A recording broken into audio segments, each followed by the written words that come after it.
Okay, so I've done the first part, I've got them moving on. Now I'm going to do the next letters and the next words and the next sequences. However, there's a problem. If I start doing that, all of a sudden I'm going to have a ton of Photoshop layers over here because it's just going to be group after group after group. So here's a slick way that we can get around that. We're going to merge all of these elements, but we're not going to merge them destructively. We're going to merge them that we can still change them.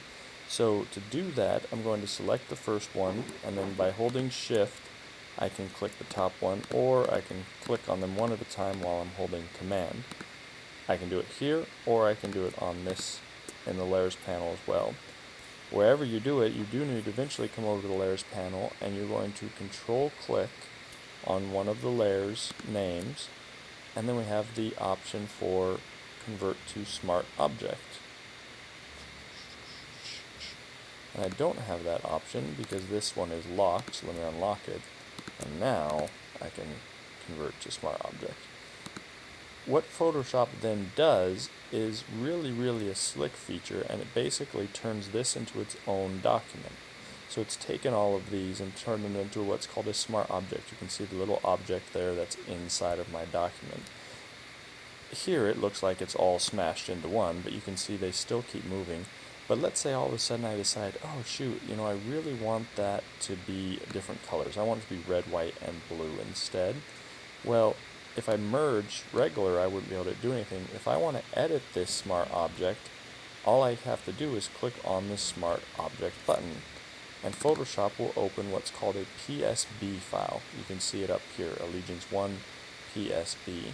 And what that file is, it's a file that I can now edit on its own. So what you can see on this PSB file is there's all my layers back in their original state, and it's actually gotten a lot bigger, the canvas has, because it's gone all the way to that outer edge where I moved them on that first frame, but there they all are. Now I can edit this however I want. So let's say I want Allegiance to be red. I'll go ahead and make Allegiance red, and Pledge I'll make blue. I'll just hijack the blue from that there, and I'll say OK, and that will be good enough. Red, white, and blue. I'll tell you what, I'm going to put a stroke around this one because it's not showing up very well against that blue, so there's a little stroke, and I'll just, to be consistent, I'll copy that layer stroke onto the others as well. So, once I'm done with that, the great part about PSB files is as soon as I save this, which I just do Command S, it automatically updates what the pledge looks like. It automatically updates that Smart Object. So see how that automatically fixed and changed those colors.